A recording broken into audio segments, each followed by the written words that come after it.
안녕하세요. 지혜의 숲에서 길을 찾는 여러분과 함께하는 시간입니다. 혹시 누군가의 기분을 맞추기 위해 늘 살얼음판을 걷는 듯한 느낌을 받은 적 있으신가요? 한순간 세상에서 가장 다정한 사람이었다가 다음 순간에는 차가운 타인으로 변하는 모습에 혼란스러웠던 적은 없으신가요? 오늘의 이야기는 바로 그런 관계 속에서 고통받아 온 분들, 그리고 마침내 그 관계에서 벗어나기로 결심한 분들을 위한 이야기입니다. 오늘 이 이야기가 누군가에게는 꼭 필요한 위로와 지침이 될 수 있습니다. 잠시 시간을 내어 이 지혜를 주변에 공유해 주시고 저희 채널의 여정에 동행해 주신다면 더 많은 분들께 힘이 될 것입니다. 여러분의 작은 관심이 누군가의 삶을 바꾸는 큰 울림이 될 수 있습니다. 나르시시스트, 즉 자기애성 성격장애를 가진 사람들은 타인의 관심과 인정을 에너지원으로 살아갑니다. 그런데 만약 당신이 더 이상 그들에게 신경 쓰지 않게 된다면 그 순간은 그들의 완벽해 보였던 가면이 산산조각 나는 순간입니다. 당신의 무관심은 그들의 가장 깊은 곳에 숨겨진 약점을 드러내는 날카로운 거울과도 같습니다. 그들은 당신의 평온함을 견디지 못합니다. 갑자기 죄책감을 심어주려 하거나 스스로를 상처받은 피해자인 척 연기하고 당신에 대한 거짓 소문을 퍼뜨리기도 합니다. 심지어는 관계 초기에 보여주었던 달콤한 사랑의 공세, 즉 러브바밍을 다시 시작하기도 하죠. 하지만 속지 마십시오. 지금부터 말씀드릴 이 모든 행동들은 통제권을 되찾기 위한 그들의 처절하고 필사적인 몸부림에 불과합니다. 그리고 이런 상황에서 당신이 할 수 있는 최선의 대응은 바로 당신의 힘을 지키며 굳건히 서 있는 것입니다. 나르시시스트를 가장 두렵게 하는 것은 바로 당신의 침묵과 평온함이니까요. 첫 번째, 그들은 다시 러브바밍을 시작합니다. 당신이 더 이상 그들에게 신경 쓰지 않는다는 것을 깨달았을 때 그들이 가장 먼저 보이는 행동 중 하나는 바로 과거의 그 달콤했던 사랑의 공세를 다시 퍼붓는 것입니다. 이미 그들의 가면 뒤 진짜 모습을 봐버렸고 감정적으로 거리를 둔 당신에게는 이 상황이 무척이나 혼란스러울 수 있습니다. 마치 아무 일도 없었다는 듯이 매력을 발산하는 그들의 모습에 말이죠. 러브바밍은 나르시시스트의 무기고에 있는 가장 강력한 무기 중 하나입니다. 과거에 이 방법이 통했기 때문에 그들은 이번에도 통할 것이라고 굳게 믿습니다. 당신이 한 걸음 물러서고 더 이상 그들의 말과 행동에 반응하지 않으며 그들의 자존감을 채워주지 않을 때 그들은 자신의 정체성 전체가 위협받는다고 느낍니다. 당신이 자신을 어떻게 생각하는지에 대한 통제권을 잃었다는 사실, 더 이상 당신으로부터 인정을 받지 못한다는 사실을 견딜 수 없는 것입니다. 그래서 그들은 강도를 높입니다. 갑작스러운 꽃 선물, 당신이 얼마나 그리운지에 대한 장문의 감성적인 메시지, 자신이 변했다는 굳은 약속, 함께했던 좋았던 시절을 상기시키는 말들을 쏟아냅니다. 심지어는 당신의 마음을 약하게 만들어 어떻게든 당신을 다시 엮으려고 자신의 삶에 위기가 닥친 것처럼 꾸며내기도 합니다. 여기서 가장 중요한 것은 이것이 진짜 사랑이 아니라는 점을 명심하는 것입니다. 이것은 애정으로 위장한 교묘한 조종일 뿐입니다. 건강한 사람들과 달리 나르시시스트의 사랑은 언제나 조건적이고 거래적이며 당신의 필요가 아닌 자신의 필요를 채우기 위한 것입니다. 당신이 신경을 껐을 때 당신은 본질적으로 그들의 나르시시스트적 공급원을 차단한 것입니다. 당신의 관심, 칭찬, 감정적 반응 같은 것들 말이죠. 나르시시스트에게 이 공급원을 잃는 것은 숨이 막히는 것과 같은 고통입니다. 그래서 그들은 다시 한번 빛나고 멋진 자신의 모습을 보여주면 당신이 다시 그 굴레 속으로 돌아올 것이라 희망하며 러브바밍을 시도합니다. 이 단계의 러브바밍은 이전보다 훨씬 더 강렬하게 느껴질 수 있습니다. 그만큼 그들이 절박하기 때문입니다. 이전에는 한 번도 하지 않았던 말들을 하기도 합니다. 이제야 당신이 무슨 말을 하려 했는지 알겠다. 나는 변할 준비가 되었다. 내가 얼마나 잘못했는지 깨달았다. 와 같은 말들로 당신을 현혹합니다. 갑자기 당신의 가치관, 꿈, 언어 등 모든 것을 따라하며 이번에는 정말 다를 것이라는 착각을 심어주려 합니다. 하지만 진실은 이것입니다. 변한 것은 아무것도 없습니다. 오직 그들의 공황 상태의 수준만이 변했을 뿐입니다. 당신이 그들의 말을 믿고 다시 마음의 문을 여는 순간 가면은 어김없이 다시 벗겨질 것이고 당신을 떠나게 만들었던 바로 그 행동들이 다시 수면 위로 떠오를 것입니다. 두 번째, 그들은 스스로를 피해자로 둔갑시킵니다. 나르시시스트가 당신의 무관심을 깨달았을 때 사용하는 가장 흔하고 혼란스러운 전략 중 하나는 바로 피해자 코스프레입니다. 이는 이야기의 판도를 완전히 뒤집어 당신을 악역으로 만들고 자신들은 무력하고 상처받았으며 억울한 존재로 보이게 하려는 교활한 계략입니다. 나르시시스트는 통제에 집착합니다. 당신이 더 이상 반응하지 않을 때 그들은 통제권이 손가락 사이로 빠져나가는 것을 느낍니다. 그래서 그들은 스스로를 학대받은 사람으로 재포장합니다.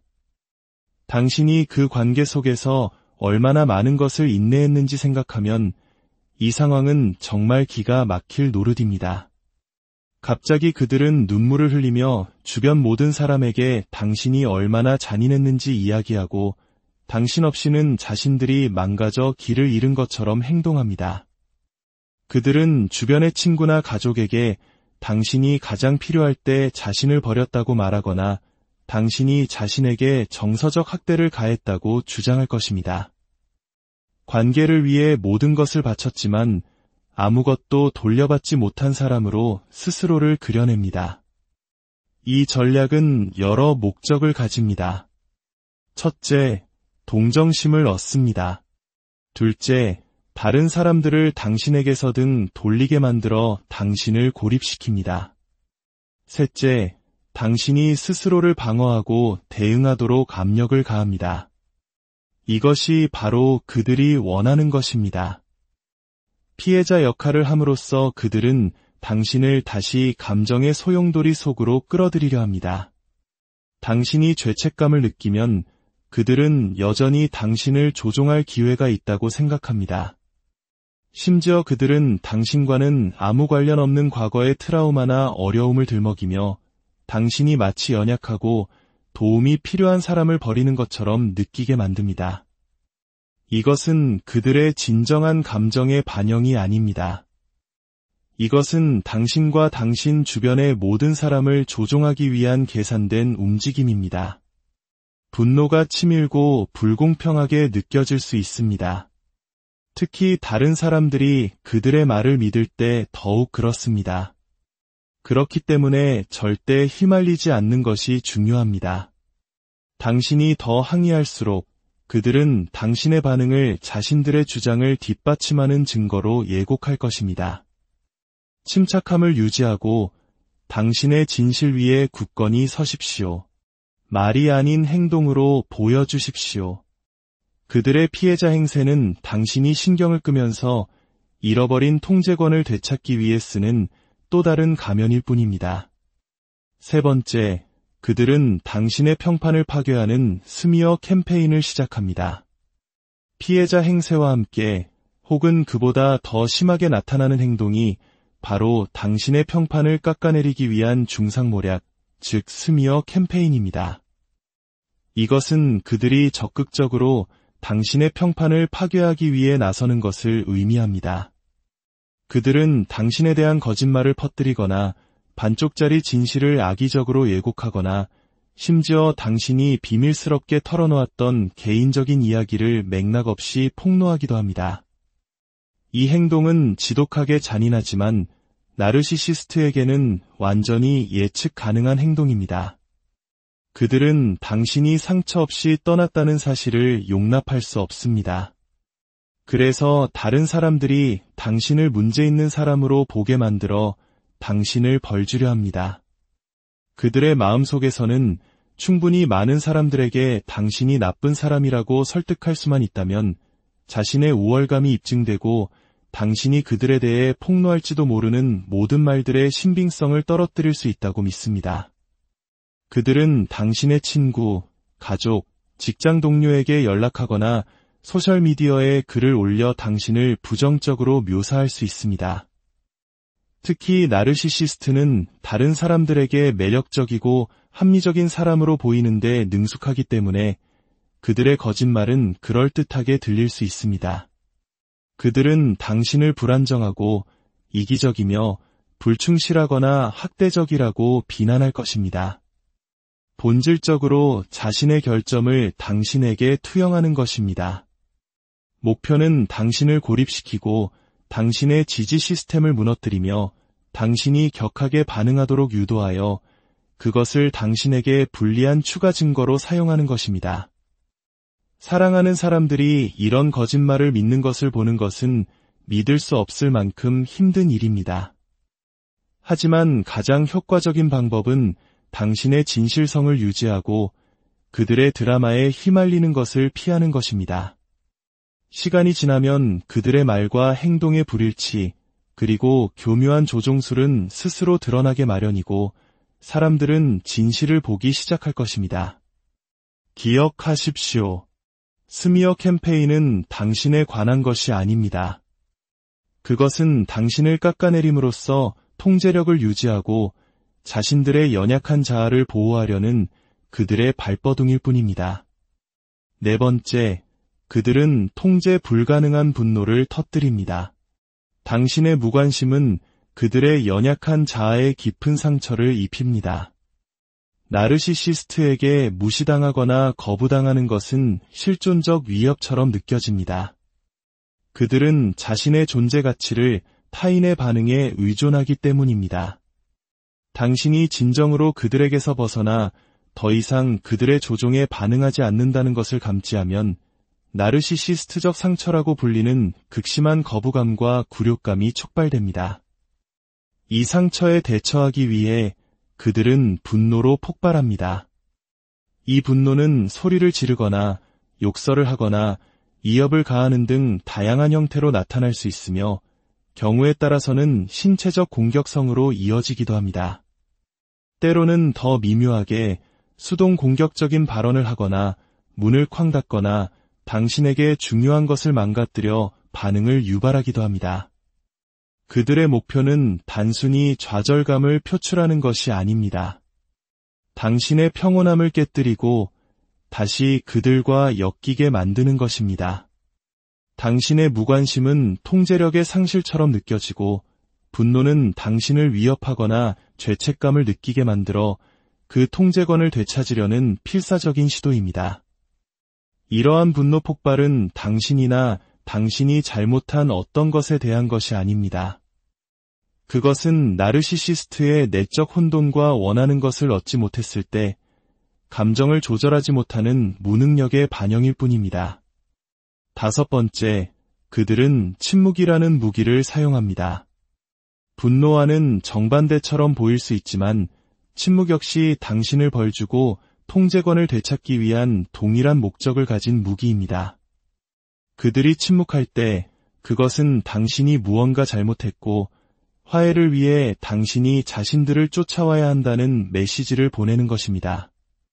나르시시스트는 의도적으로 소통, 애정, 심지어 물리적 존재감까지 거두어들여 당신이 버림받고 불안하게 느끼도록 만듭니다.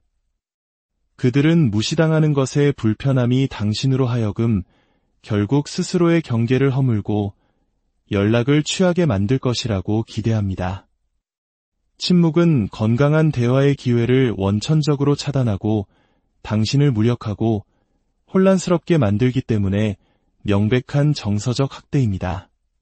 당신의 전화와 문자를 무시하고 마치 당신이 존재하지 않는 것처럼 행동하며 모든 애정 표현을 거둘 수 있습니다.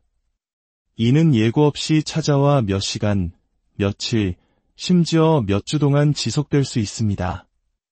이 행동이 당신의 잘못이 아니며 당신이 무언가 잘못했다는 신호가 아님을 인식하는 것이 중요합니다. 이것은 반응을 유도하고 지배력을 재확립하기 위한 또 다른 조종 전략일 뿐입니다. 최선의 대응은 그들의 게임에 참여하기를 거부하는 것입니다. 애원하거나 매달리지 마십시오. 오히려 그들의 침묵을 당신의 경계를 강화하고 자신의 정서적 안녕에 집중할 기회로 삼으십시오. 6번째, 그들은 제3자를 끌어들이는 삼각관계를 만듭니다. 이것은 그들이 당신의 관계에 제3자를 끌어들여 질투, 불안, 경쟁심을 유발하는 전략입니다. 갑자기 다른 사람과 함께 있을 때 얼마나 행복한지에 대해 이야기하기 시작하거나 소셜미디어에 새로운 관계를 과시하거나 당신을 다른 사람과 불리하게 비교할 수 있습니다. 때로는 다른 사람은 나를 더 잘 이해해준다고 말하거나 다른 사람이 당신보다 더 매력적이고 지지적이며 가치 있다고 암시하는 등 더 미묘한 방식을 사용합니다. 나르시시스트는 당신을 불안정하게 만들어 당신이 대체될 수 있는 존재라고 느끼게 하려 합니다. 그들은 당신이 자신들의 관심을 되찾기 위해 경쟁하고 그들의 인정을 다시 얻기 위해 더 노력하기를 바랍니다. 이 전략의 잔인한 현실은 그 새로운 사람 역시 그들의 게임에 이용되는 또 다른 장기말에 불과하다는 것입니다. 당신에게 대항하기 위해 사용되다가 쓸모가 없어지면 나중에 버려질 존재일 뿐입니다. 가장 좋은 대응은 그들의 게임에 참여하기를 거부하는 것입니다. 그들이 만드는 비교가 조종이며 사실이 아님을 인식하십시오. 당신 자신의 가치에 집중하고 혼란과 고통을 만드는 것을 즐기는 사람의 관심을 얻기 위해 경쟁할 필요가 없다는 것을 기억하십시오. 결론적으로 이 모든 혼란스러운 행동들은 단 하나의 진실을 가리키고 있습니다. 바로 당신이 힘을 되찾았다는 것입니다. 나르시시스트가 보이는 이 모든 극적인 행동들은 그들이 당신에 대한 통제력을 잃고 공황 상태에 빠졌다는 증거입니다. 당신의 무관심은 그들의 가면을 깨뜨렸고 그 가면 뒤에 숨어있던 불안정하고 연약한 자아를 드러냈습니다. 러브바밍, 피해자 행세, 스미어 캠페인, 분노 폭발, 침묵, 삼각관계. 이 모든 것은 당신을 다시 그들의 굴레로 끌어들이기 위한 절박한 시도일 뿐 당신의 가치와는 아무런 관련이 없습니다.